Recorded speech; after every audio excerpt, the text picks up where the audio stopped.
welcome everybody to tonight's review of the kidney.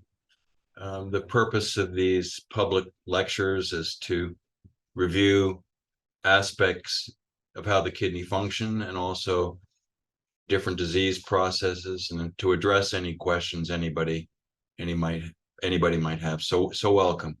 I thought I would just start off by showing you what the kidneys are and where they're located. They're roughly a third of a pound each, and you can't tell from this picture, but they're towards the back in the upper part of the abdomen.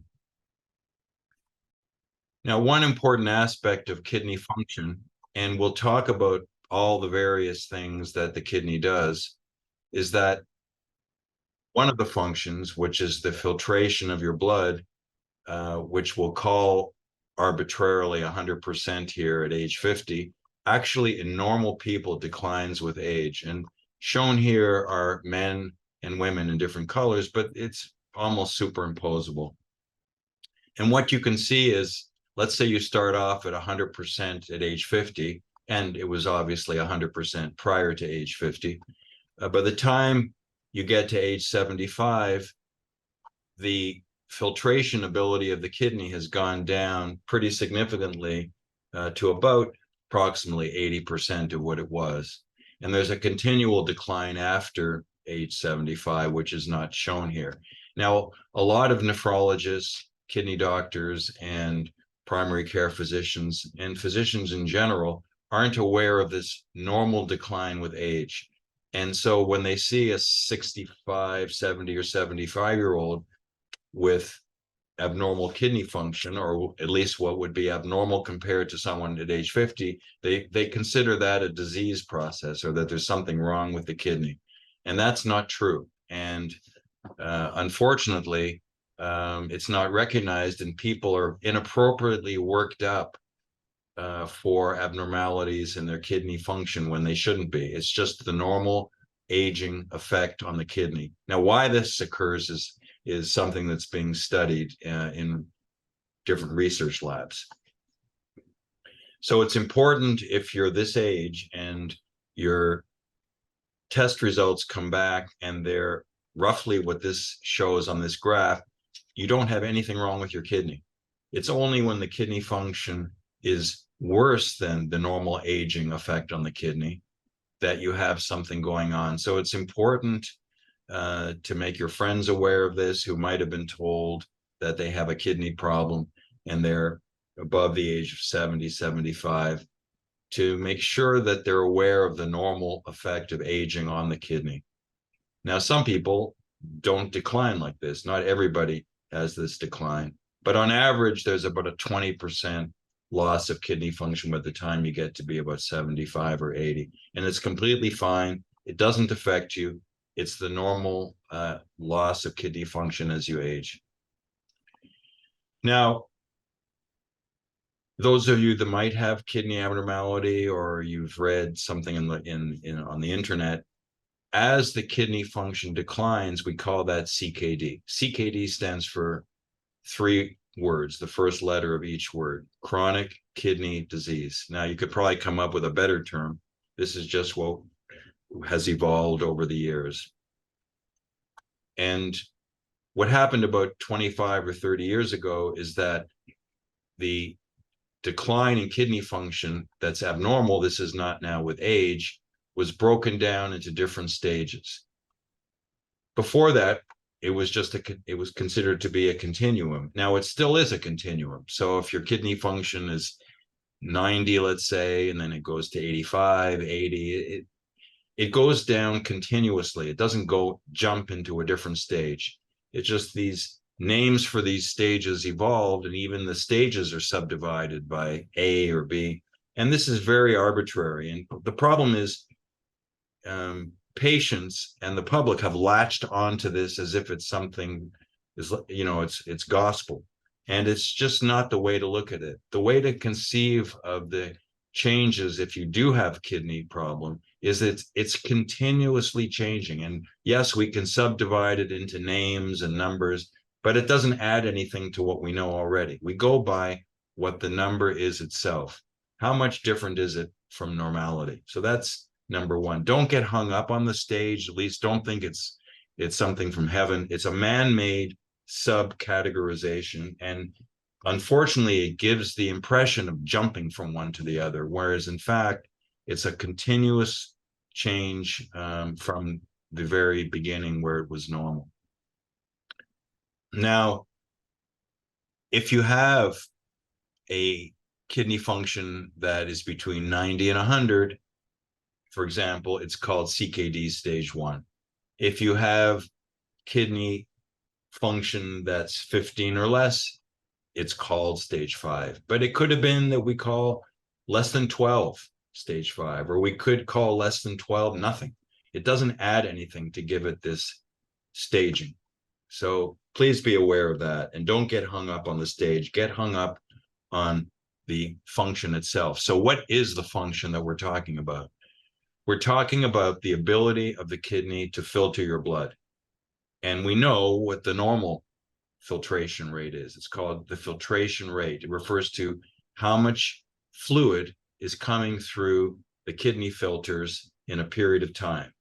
And we could talk about a minute. We could talk about how much is coming through in an hour. Could talk about how much is coming through in half a day. Could talk about how much is coming through in a day. It doesn't matter. That number is known. And so what is the number we're talking about? Well, in a normal person, it turns out that there's about 1 million of these filters in each kidney. We call them glomeruli. That's the technical name for it. These are tiny little filters. They're microscopic. They're in both kidneys, and they filter your blood. And it's known how much fluid should go through all these 2 million filters or so. And it's about 120 liters a day. So what is a liter? Well, you know what 2-liter Coke bottle looks like. You can imagine 60 of those are going through both kidneys in a day. Now, obviously, in a minute, there's going to be less. Doesn't matter. But the point is, we know how much is coming through in a given period of time, and that's what we call normal. And to the extent that that filtration decreases, we go from normality all the way till when it's much less than normal. And when it gets down to about 10 or 15% of normal, you're getting to the point where the doctor has to start thinking about what we call renal replacement therapy, or RRT. That means you need something in addition to your normal kidney function in order to maintain the chemistry of your blood and your health normal. And that's either going to be dialysis, we'll talk about that, or a kidney transplant. Until you get down to about 10 or 15% of normal, there's no consequences. You're perfectly fine. Your blood chemistry is essentially fine. You feel fine. And as I say, we break down this loss into different stages, which please remember is arbitrary.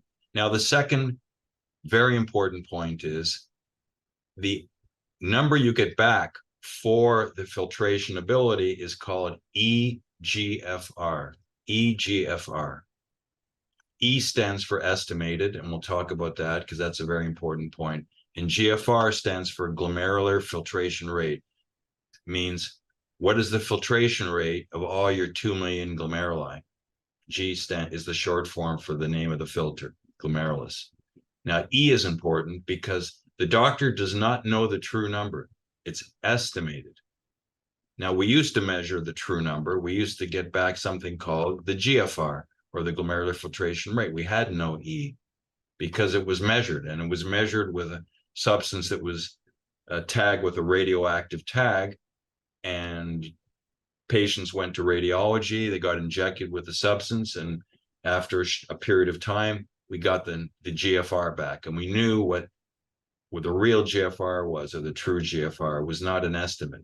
But this test fell out of favor in the 1980s and 90s, and what replaced it were surrogate equations that estimated what the GFR was without ever doing a test. And it was based on a substance called creatinine, which had been used for years and years and years to also assess the kidney filtration ability, except what came back from the lab was just the creatinine. There was no associated glomerular filtration rate with it.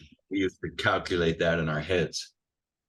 But what came about were different formulas that the lab itself began to utilize based on the creatinine that the nephrologists used to do intuitively without a formula, that on the lab slip now gave back a report of a number that was called EGFR, but it's based on the creatinine. There's no new measurements that have been done. The creatinine alone for a nephrologist is essentially giving the same information, and in their head, especially the older nephrologists, would just convert it to what the GFR was, knowing that it was an estimate, that it wasn't a measurement. Now it's on the lab slip, and it's confusing for people because they don't know, what should I look at? My creatinine, which the doctor talks about all the time, or should I refer to my EGFR? But remember, the EGFR is an estimate. It can be off by 15, 20%.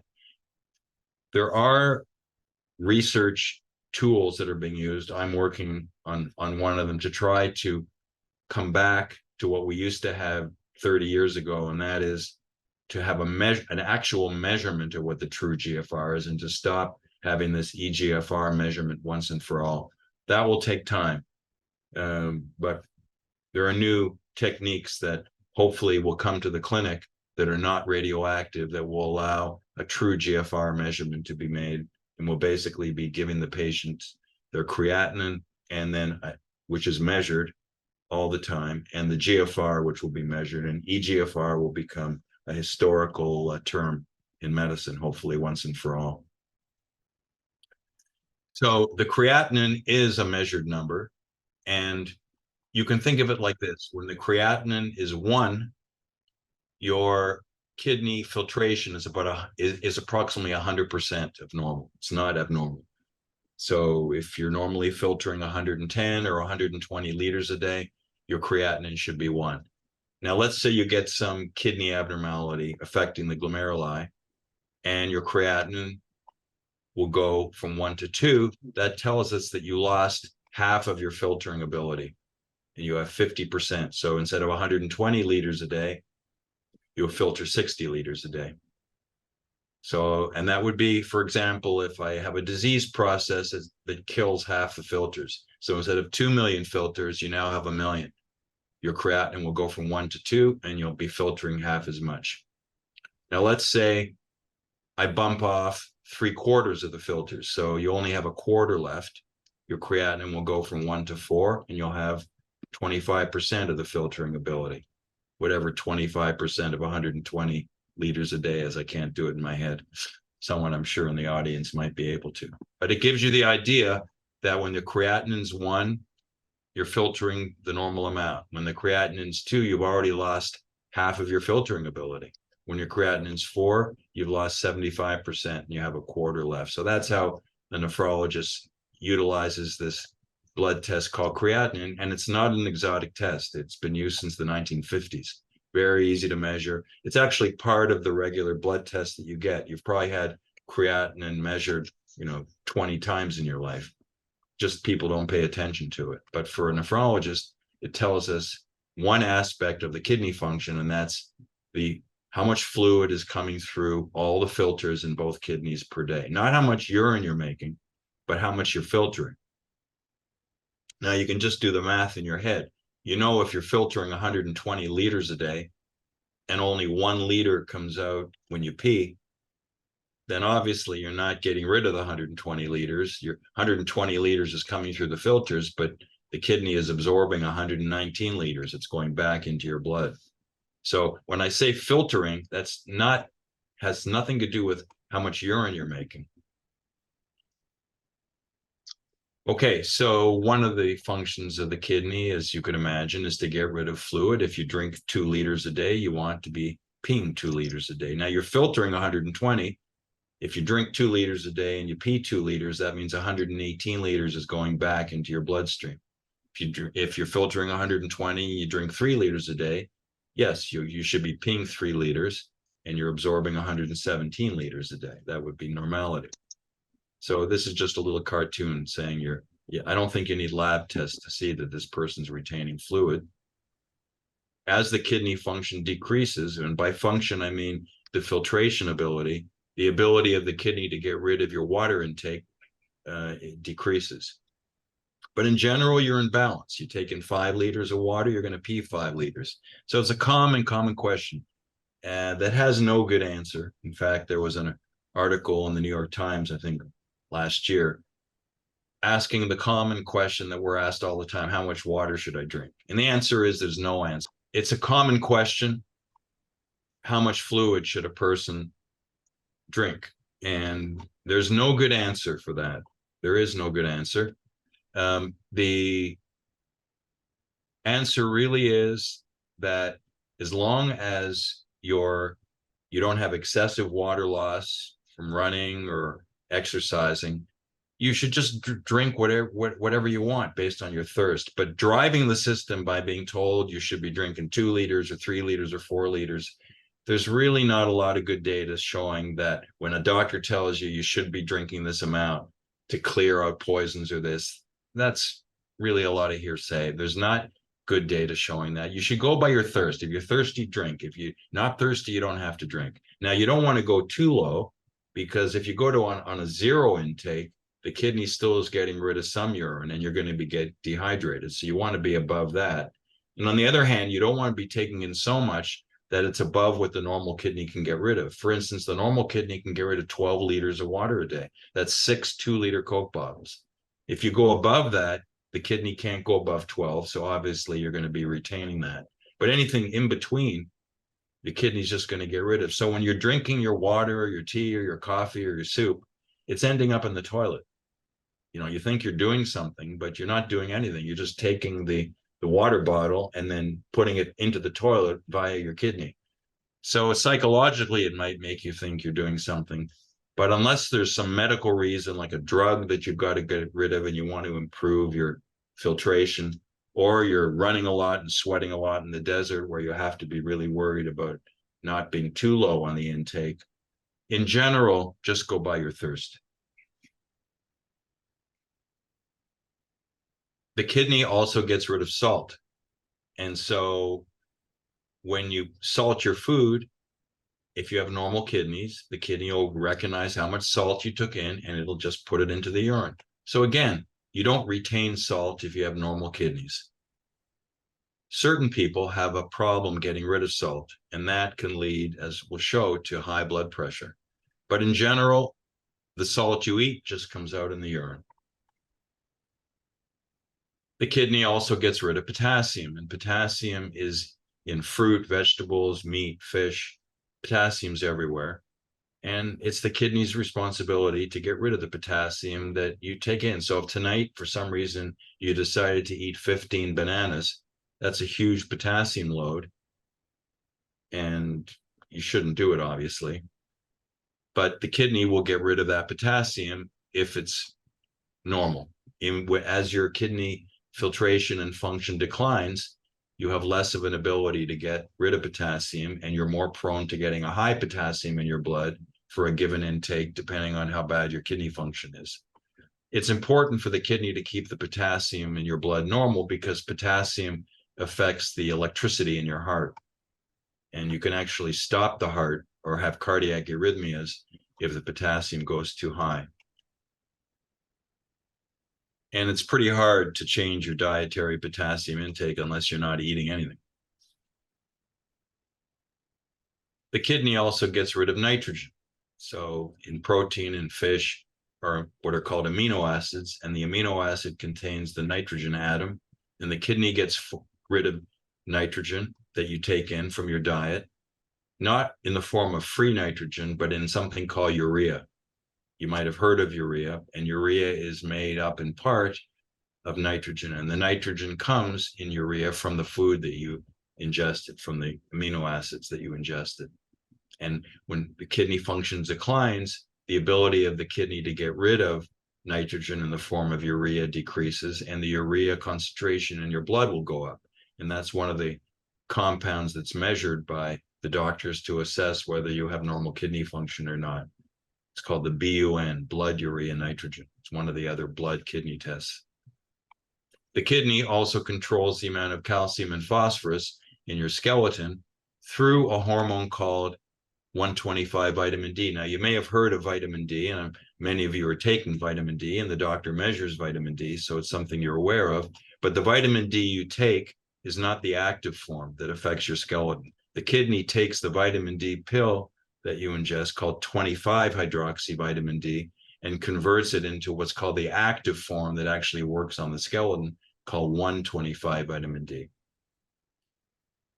And when the kidney is not working well, it can't make 125 vitamin D normally. Even though your 25 hydroxy vitamin D that you're taking in the pill is normal, and that level is normal, the active form is not normal. So people can have a normal level of what the lay public calls vitamin D, but it is actually 25 hydroxy vitamin D, the form that's in the pill. But the active form, if you have severe kidney disease, is abnormal. And you'll end up with potentially skeletal problems. Now, because the kidney controls the amount of salt and water in your body, it also controls your blood pressure, because the blood pressure is affected by the amount of salt and water that you have in your blood vessels. In fact, it's actually the water, but the salt draws the water into the blood vessels. Just like when you put salt on meat, you can draw the blood out of it. It's the same.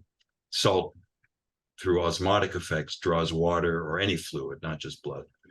So when you have too much salt in your blood vessels, it draws water into your blood vessels, and it's like a pipe with fluid in it. It raises the pressure in the pipe. So it turns out that about 45% of Americans over age 18 have high blood pressure, roughly half the population, and most people don't even know it. Most people don't measure their blood pressure. Most people don't care about their blood pressure.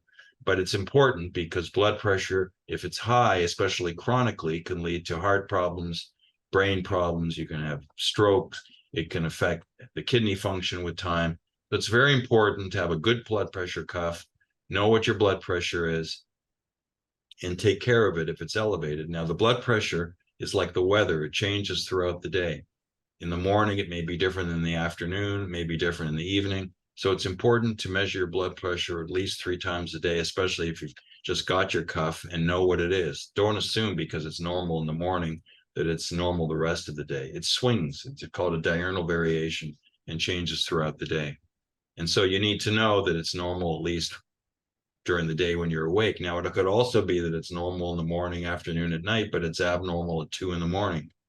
And so unless you're measuring it even in the middle of the night, you're not going to know that.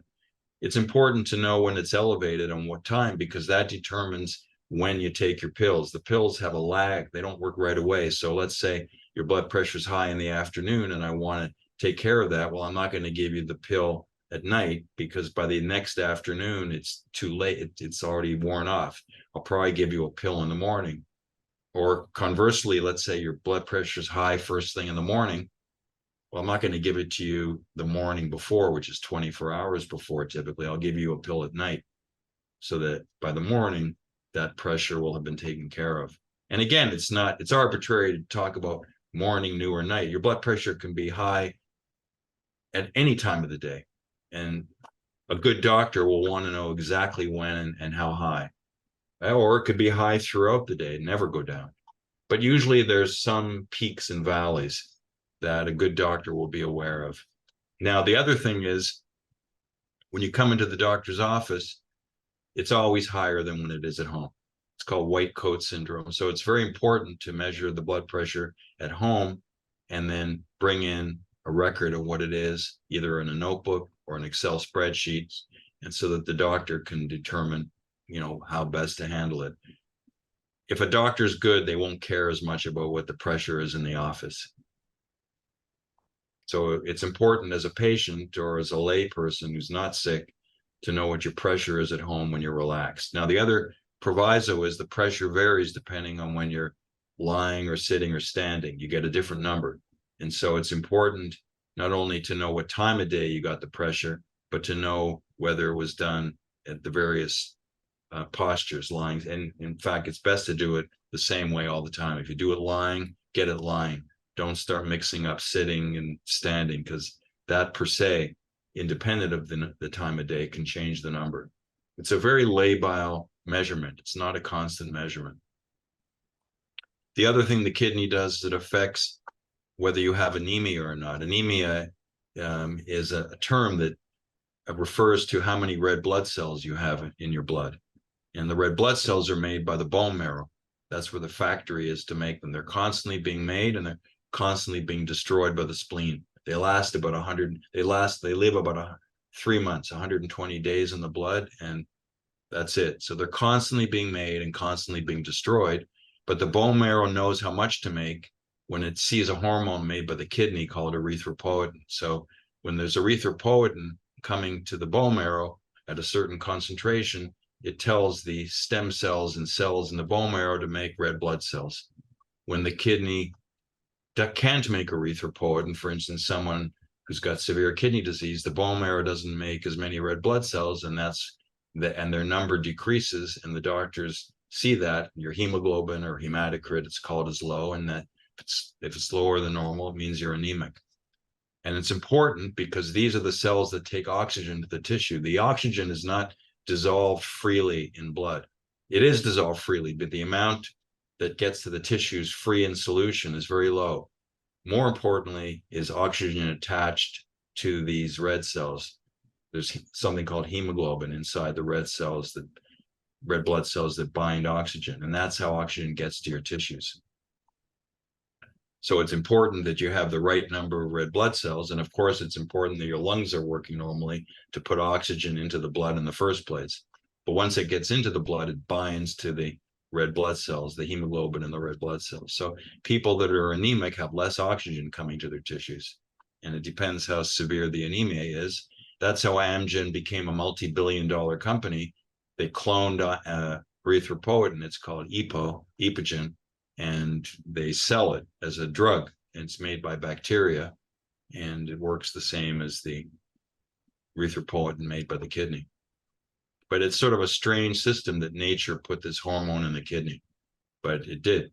The kidney doesn't just filter and control all the things I showed, it also makes hormones.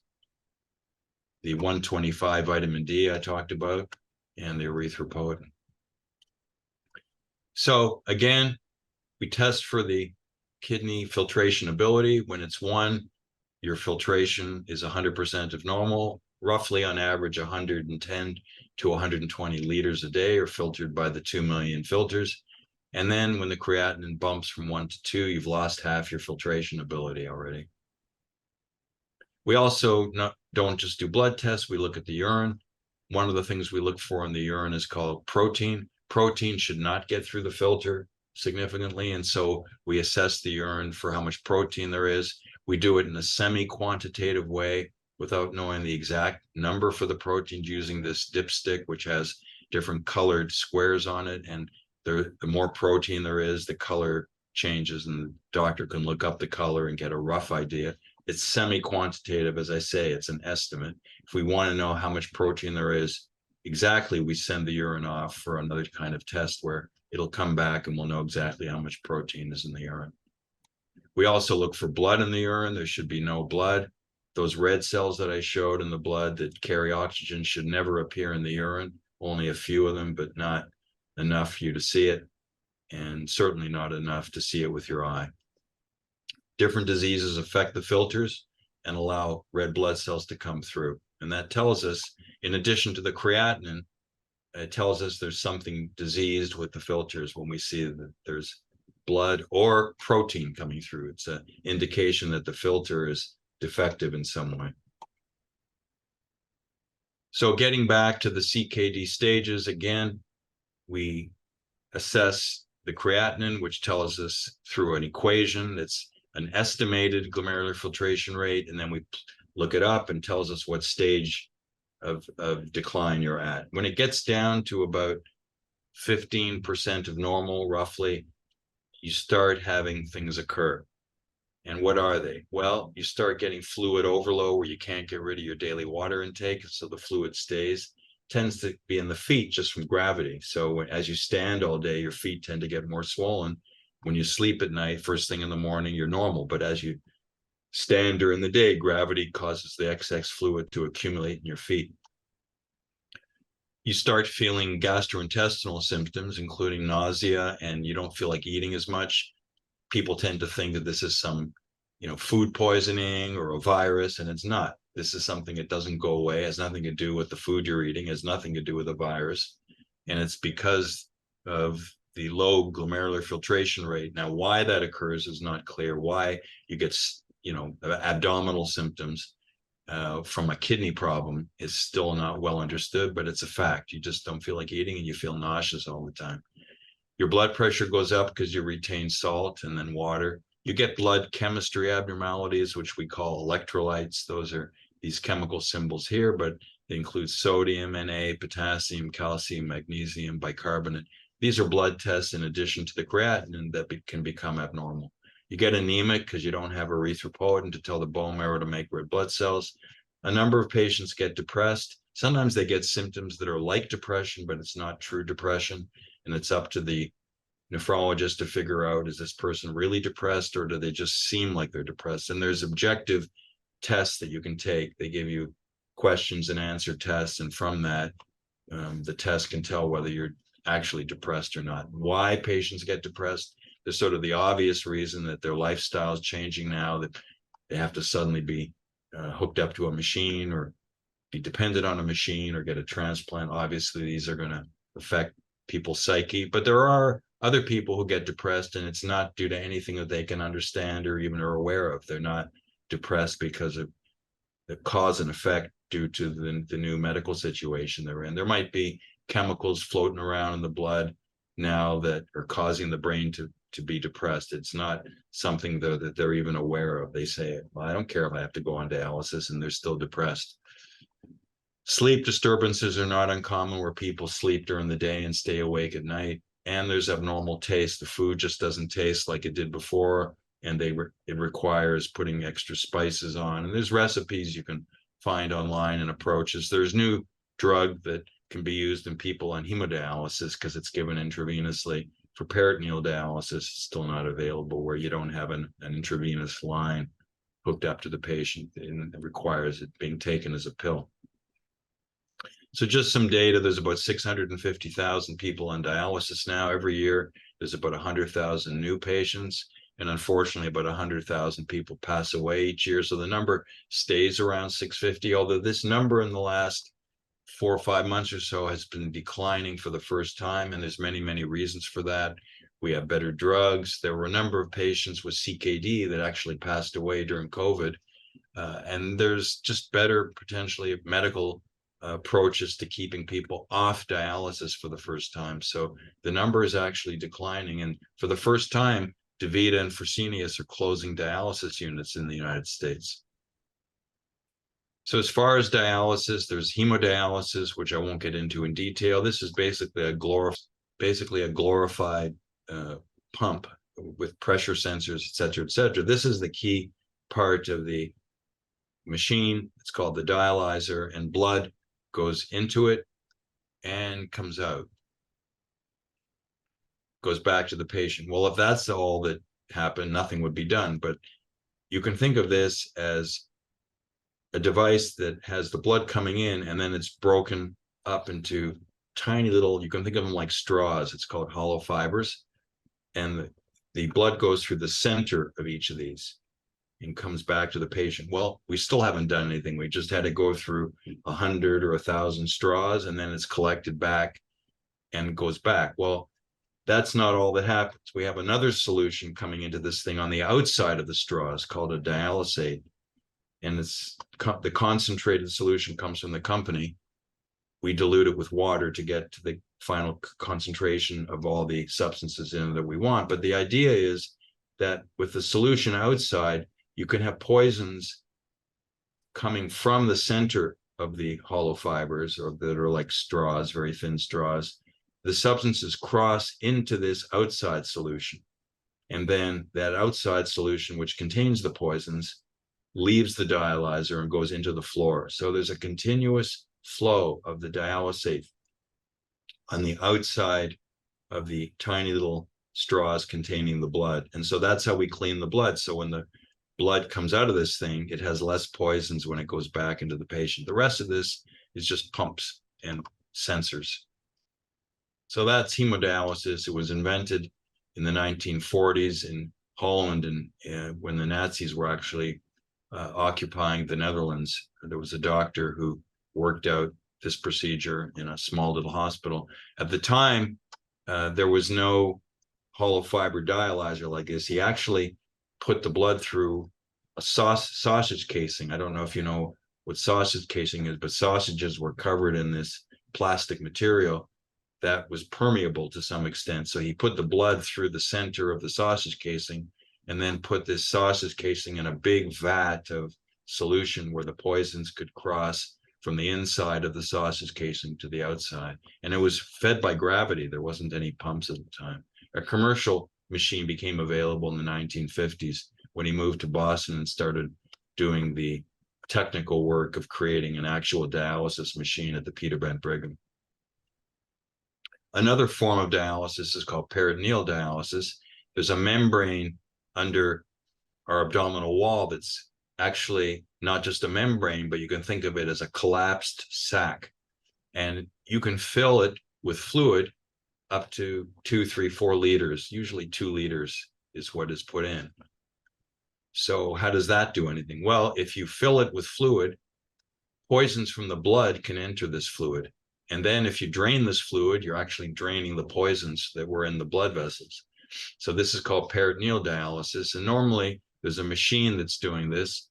Patients hook themselves up. They have what's called a peritoneal catheter, which is just a little tube that goes into this sac and then comes out of the skin. It's capped off. And when they're ready to dialyze, they uncap the catheter and hook it up to the tube that goes into these bags. And there's a Y-shaped tube for it to enter and for it to leave. And the machine does that. It instills 2 liters over about 5-10 minutes, leaves the fluid in for about 2 hours, and then allows the fluid to come out with the poisons over again 5-10 minutes or so. And then a new bag is put in. And that's done about 4 or 5 times a night. Peritoneal dialysis. It's done daily. It's done usually when the patient is sleeping, and it doesn't require blood or hook needles or that kind of thing, or going to a clinic. Transplant is clearly the best thing for these patients, and we're always asked what happens to the other kidneys which aren't working. They're left. And so patients have 3 kidneys. Here's the transplanted kidney. The reason the so-called native kidneys are left is because the kidneys, even if they're not filtering very well, still oftentimes make 125 vitamin D, the hormone for your bones, and also make erythropoietin enough potentially. So we don't want to take these out and lose the hormones, which we have to give those sometimes anyway as drugs if the patients don't have enough. But if they do have some, then they have at least a baseline and we don't have to give as much. So the kidneys are never taken out. And I think I will stop there for now. And if anyone has any questions, I'd be glad to answer them. If anyone wants to unmute, please go ahead and do so. So thanks for listening, and I'd be glad to answer your questions that you might have. Does anyone have any? I have a question. Can you hear me? Yes, I can. Oh, right. I'm 80 years old and I have diabetes, but 3 weeks ago I was diagnosed with stage 1A. And Okay. as you mentioned before, the stages don't really have, well, they have a meaning, but they don't have the meaning I might have ascribed to them. So yeah. I'm just curious. So yes. So the first thing to make sure is that your kidney function is not declined as would be expected for your age. That's the first thing I would find out from the doctor. I would have a discussion. I would have a discussion with the doctor saying, Doctor, I've read and I've heard that the kidney function normally declines with age.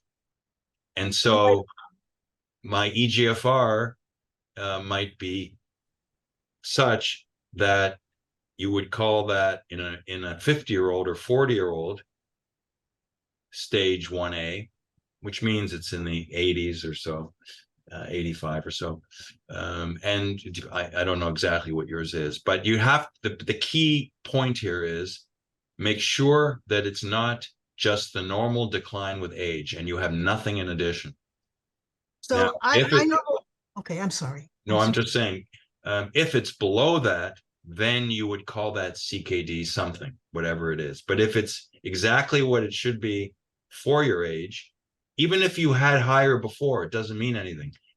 You could have 100% function in your 70s, and then in your 80s it went down to 80%. It still could be just the decline with age. It doesn't matter when it occurred. You may not have had this gradual fall since your 50s.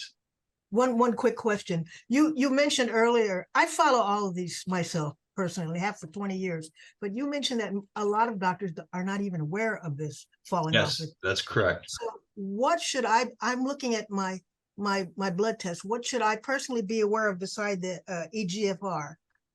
Maybe like the BUN or something like that, and something else? Yes, well, the BUN, the creatinine, remember the EGFR is not a measurement.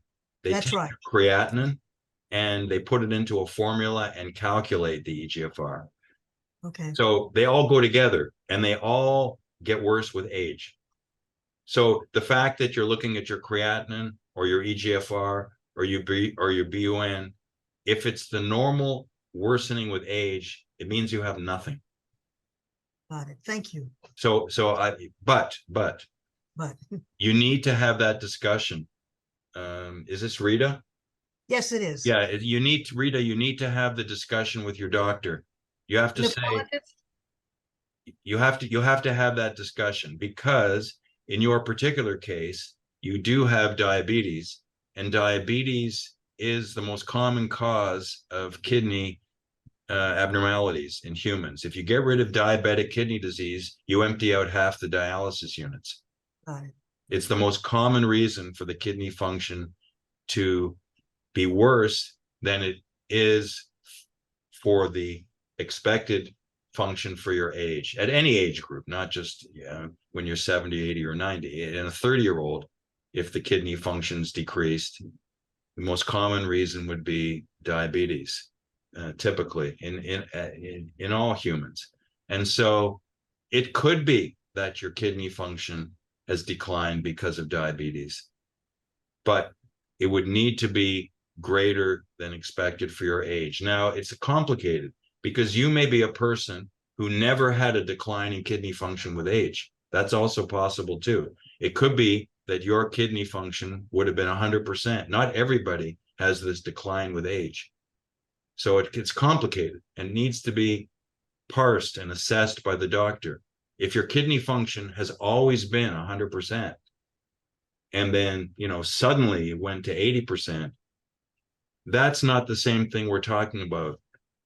Right. Okay. So it really has to be looked at carefully, both with your history, the drugs you're on, the conditions you may have, to make a decision as to whether this or not represents something new like diabetes. It's complicated, and you need to have the discussion with the doctor rather than simply the fact that your EGFR is less than normal, your creatinine is a little bit elevated, your BUN may be a little bit elevated, and to determine whether this is some new phenomena due to a cause like diabetes or a drug you're on or something else going on, or whether this is just representing normal changes with age. The doctor needs to really look into that. Thank you. It's not a simple thing to decide. Okay. I hope that answered your question. Yes, thank you. Does anybody else have any? Yes, Dr. Tony Ludwinko. Yes, hi. Thanks for joining. Hi. Shortly after my 79th birthday, I had a total renal failure. I was in the hospital having dialysis for about 3 days. I'm now out. My creatinine is back down to 1.2. It was as high as 8 point something at one point. Okay. It's complicated by me having a prostate tumor, which blocked the ureter coming from my left kidney. Mm-hmm. I had a second stent put in last Wednesday, and I just read or heard from a doctor at UCLA that stents need to be replaced at least every 3 to 4 months. Is this accurate? Well, just to back up, so you have what's called AKI, acute kidney injury. So you don't have CKD, or you might have a little bit of CKD, but this sudden change and then reversal is called AKI, where there's something going on that caused the kidney filtration to decline, and then it came back. So the causes we divide that up into what we call pre-renal, where it's before the kidney, like if you had a heart attack or something going on before the kidney and decrease the flow to the kidney. Or it could be intrinsic to the kidney, like a drug that affects the kidney, and then you stop the drug and it gets better. There can be inflammatory things occurring within the kidney, or it can be post-kidney, which we call obstructive, like prostate would be the most common, where there's just the flow to the kidney itself, as far as the tissue is normal, but the urine can't come out because you block the either ureters if it's a kidney stone, or you blocked the urethra, in your case with the prostate. So you have AKI. AKI can either result in total reversibility, where the kidney function returns to normal, or not. Now, if you have something blocking a ureter that requires a stent, in general, the stent should not be left in too long. How long they're left in depends on the type of stent, the surgeon, what else is going on in your kidney. You can't globalize that it should come out in 3 months. It's something that you bring up with your doctor, that's all. The main thing you want to prevent is an infection. You want to know that, because any foreign body, whether it's an intravenous line or a stent or anything else that's through the skin, can lead, if it's left in, can lead to an infection, a catheter.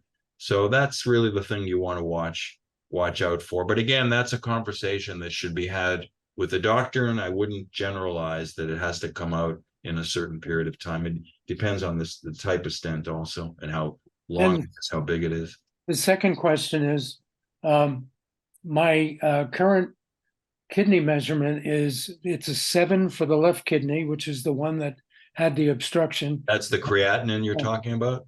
No. This is on the kidney score that you started talking about right at the beginning. The left is 7, my right for a total of 27. Are you talking about the EGFR? Yeah. Okay, yeah. So you have an EGFR of 7 on one side, which is basically 10% of normal function, right, normal filtration, and the other one is 20-something%. 20. Yeah, so this is something I didn't talk about. The doctors, when they measure the creatinine, are getting the sum of both kidneys. There are ways of getting the function of each one separately in certain situations, as I think Tony is talking about now. So so your total function is the sum of both. Right, 27. Yeah, the sum of both, which is still sufficient not to need dialysis or renal replacement therapy or have any symptoms. As I say, you have to get down to 10% of normal total before you start getting into abnormal blood chemistries, feeling like you don't want to eat as much, nausea, these kind of things, blood pressure issues, swelling, retention of fluid. Those all start around 10 or 12. You're basically double that. Yeah.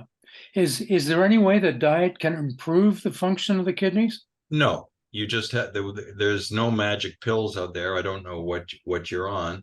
If the total function is higher, there are some newer pills called SGLT2 inhibitors. There's other pills. If you have protein in the urine, the doctor will put you on something to prevent that. But basically what you need to do is things that are sort of things that you've hopefully done all your life. You have to look after your heart, make sure your heart is strong and it's perfusing your kidneys. You have good blood flow. These are just simple things. There's no magic bullet. Look after your blood pressure, make sure that it's kept within a very nice normal range. Exercise and walk, and keep your weight down to your weight for your age and your sex and your height, your body mass index. You don't want to be carrying around, too much weight, because that then will affect your heart, which affects the flow to the kidney. So excellent cardiovascular health and weight. and blood pressure are what you need to do. Diet will do nothing other than if you binge on salt or something and your blood pressure goes out of whack, and that can have its own independent effects. But in general, it's a no-brainer. You look after your blood pressure by pills, make sure you're not ingesting too much salt, walk every day, exercise every day, keep your heart in great shape, and keep your weight at what it should be, not above what it should be. And it's the hardest thing for a human being, to keep their weight where they want, because humans love food. Yeah. People love eating. Well, thank you very much. That was very educational. Oh, you're welcome. Anyone else have anything they're worried about, or they would like? Yeah, I have Well, I one, Tom, here. First of all, I want to say that this is a really excellent presentation. I'm so grateful for UCLA, the healthcare system, to kidneys for dummies. You know, this is for lay people like us. You're really knocking it out of the ballpark. So Well, thank that's you. what I'm trying to do. I feel a responsibility to help people that either have a kidney problem or know a loved one or friend who has, and also just to evangelize the public, that hope you folks will go out there and educate your friends and family. You can't get this good information just by Googling it. Right, So right. So Maybe thank you. maybe with ChatGPT in the future, or artificial intelligent agents, Yeah. which I'm also working on, by the way. I feel Okay. that's going to be an important part. But Googling, I mean, you have this massive information, you don't know where to begin. Right. I have a very particular question, and I'm not sure if it pertains or not, but I looked at my scores, my exam results. PTH, does that ring a bell? Yeah, parathyroid hormone starts increasing. I as was you get- 72, and I think it was supposed to be between 11 and 51. Yeah, so what happens is that as the EGFR, or preferably true GFR in the future, declines, the ability to get rid of phosphorus and also to make 125 vitamin D change, and the kidney responds by increasing your parathyroid, or sending signals to the parathyroid gland in your neck to make more parathyroid hormone.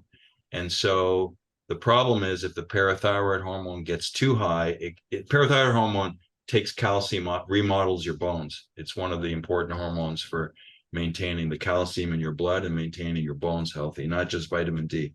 The two hormones work together, parathyroid hormone, and that's what PTH stands for, parathyroid hormone. It has nothing to do with thyroid hormone. It's just near anatomically the thyroid gland. That's why it's called. There's four of them, four little parathyroid glands in the neck, and they secrete a hormone called parathyroid hormone. And the kidney, when the function decreases, that's one of the epiphenomena that occur. The parathyroid hormone increases. It should be, as you said, lower. Yours is not high enough to worry about right now. I would just make sure your vitamin D levels are normal, in the normal range. Are you taking vitamin D at all from the pharmacy? Yeah. How much are you taking? How many units? I think it's 500. I think maybe it's more than that. It's Probably taking at least 1,000. Yeah, probably 1,000. It's from Trader Joe's. Yeah, it doesn't matter. It's all the same. But people take 1,000, 2,000. Just make sure your vitamin D level's in the normal range. If it's not, that could be part of the reason some people are not getting enough vitamin D, and that can independently raise it a little more.